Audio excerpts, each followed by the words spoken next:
TV shows come and TV shows go. In our current world of streaming and waiting 2 to 12 years between seasons, a finale feels like nothing more than a checkpoint in a mission to binge every single episode. But finales used to mean something. They used to be an event. There are some finales that are absolutely classic, like Cheers.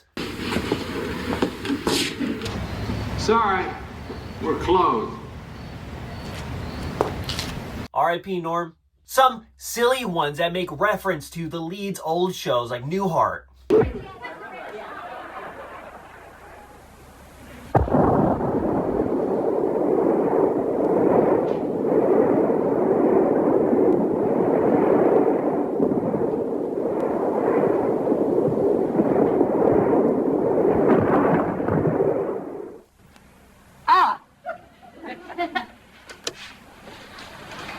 Honey.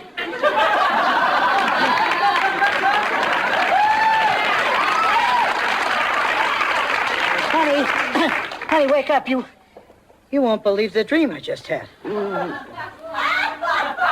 What? But don't you want to hear about it?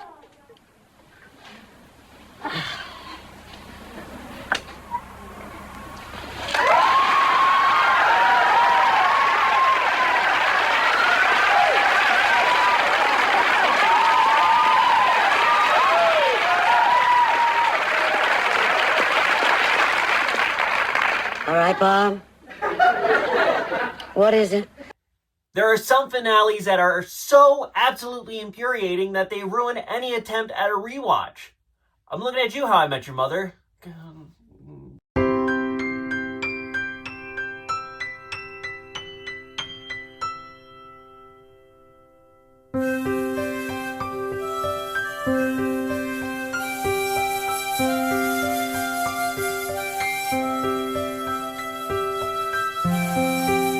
To be so good. And then there are some shows that don't get a finale at all and just fade away like a fart in the wind. You hear me, AMC? You sent Lodge 49 out to pasture, and now look at your boy Wyatt. Killing it. I'm watching you. You don't care. But there are some finales that are just perfect. Let's talk about Ed, Edd, and Eddy.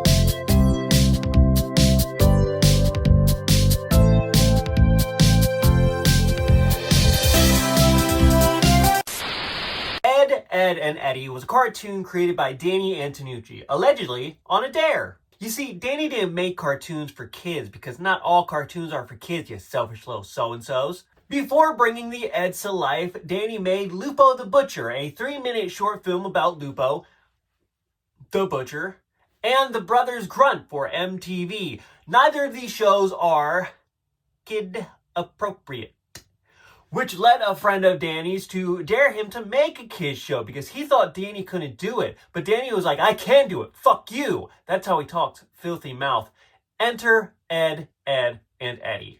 Ed, Eddy! Ed, Edd, and Eddy made his debut in the year of our Lord 1999, right before Y2K. If we were going to die via computers, at least we were going to die with the Eds in our lives. Running for 6 seasons, concluding its run in 2009, math doesn't exist on TV, there was surprisingly only 69 episodes, but those 69 episodes were split up into 130 segments. As it should be. Matt Hill, Sam Vincent, and Tony Sampson provided the voices of our titular Ed, Edd, and Eddy, respectively. The VOs have reunited recently to attend a bunch of cons, which might not seem like a big deal, but it is. If not only for the fact that Eddy's voice actor Tony Sampson retired after the show ended and began working in the oil sands industry. Whatever that is. The plot of the show was simple. It followed the lives of three boys, the Eds, who spend their days scheming for quarters to buy jawbreakers. There's Ed, the big dumb muscle with a heart of gold and a love for movies and comic books. Relatable. Ed, aka Double D, a nerdy, neurotic, neat freak who probably wouldn't leave the house without a Tyvek suit if he had the choice. And Eddy, the de facto leader of the trio who's prone to angry outbursts and not to mention being a cocky prick. These young men spend their days trying to con the neighborhood kids out of their money and failing miserably. But boy, do we love them for it. I loved Ed, and Eddy growing up. I would go so far as to say it was my favorite show. Still is. There was a point in time in college where I would just spend my days watching episodes of Ed, and Eddy on YouTube until YouTube decided to be dicks and take them all down. It's a dick move, YouTube. It's Canada's greatest export. For a show as good as Ed, and Eddy, a proper send-off is necessary. So grab your jawbreakers and let's watch Ed, and Eddy's Big Picture Show. We open on the cul-de-sac in shambles, like the bathroom after Taco Bell.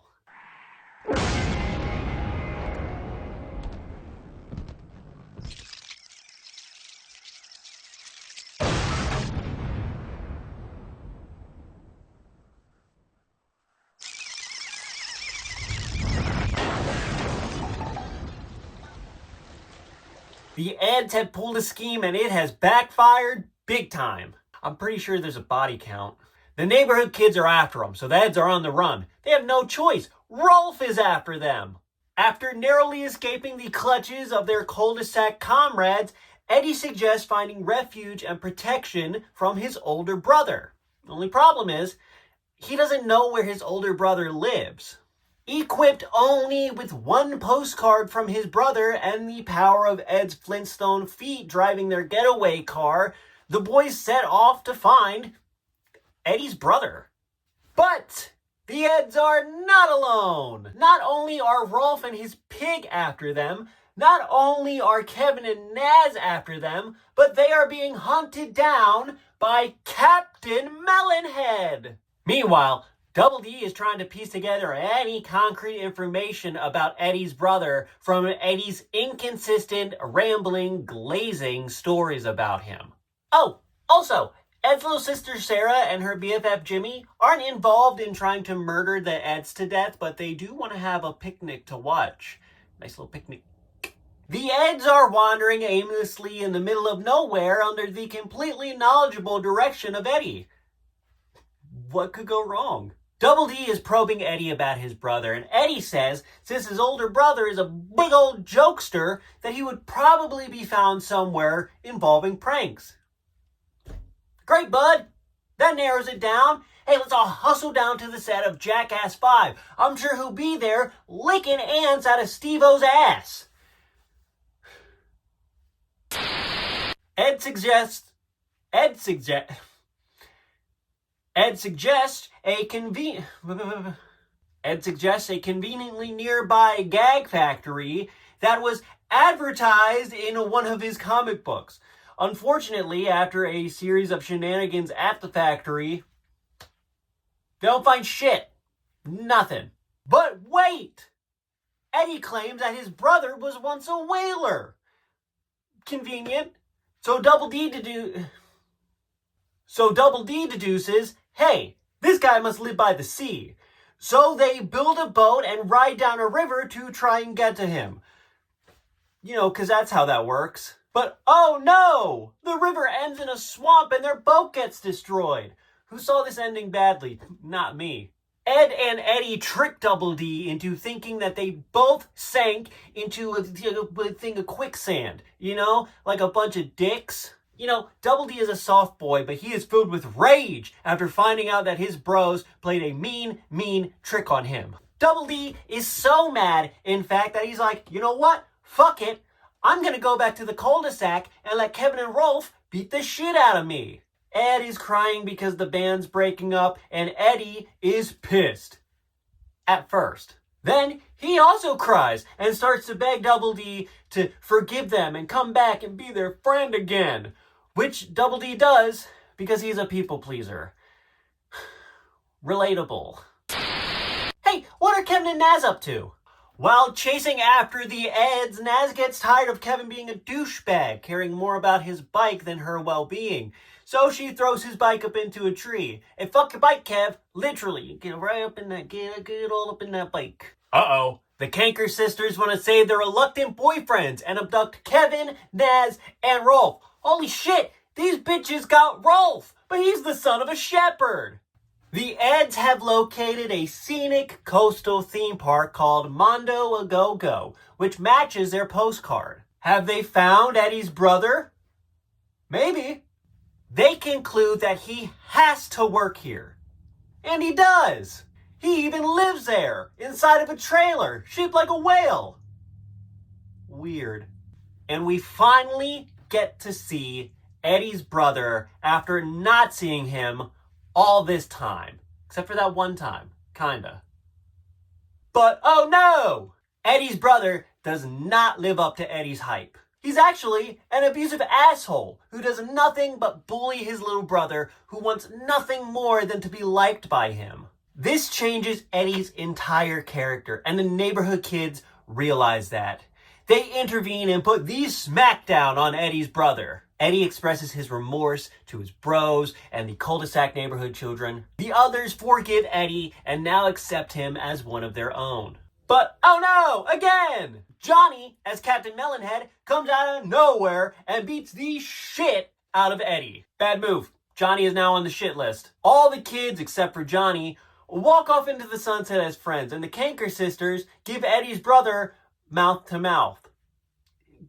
Gross, weird, don't like it. And that is the end of the movie, and effectively the end of Ed, and Eddy. This movie has great direction and a lot of great cinematography, which might sound weird to say about a cartoon, but hey, shut up.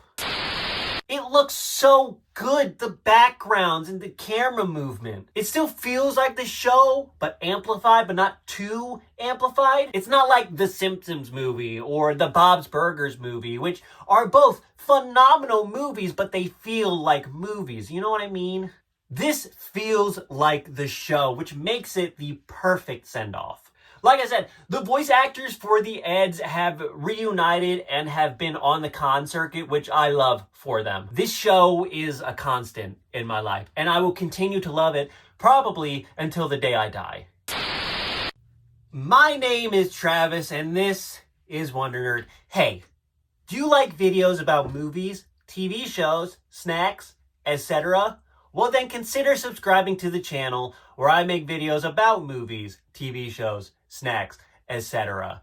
Hey, there wasn't an upload last week. Did you guys notice? I did. It is becoming not hard to do this stuff, but ever since moving into my own home, I have gotten home chores to do. I have things to do. There's a yard outside that I have to cut down. There's grass growing.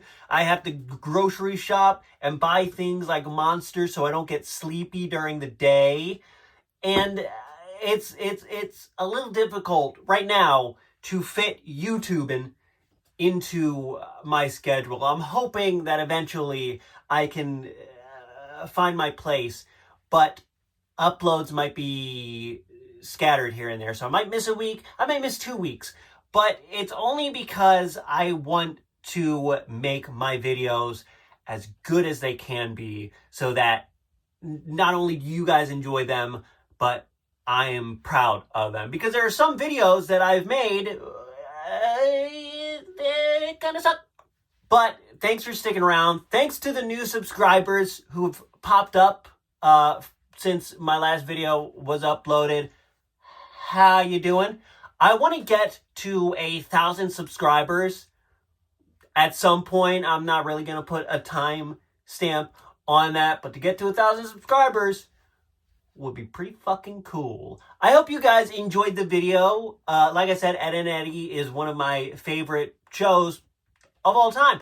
Why? Because it's Eddy and Eddy, and it's fucking awesome. Did you guys like Eddy and Eddy growing up? Do you like it now? Do you wish you could find the episodes on YouTube still? I do. Hey, my name is Travis, and remember, nerds rule.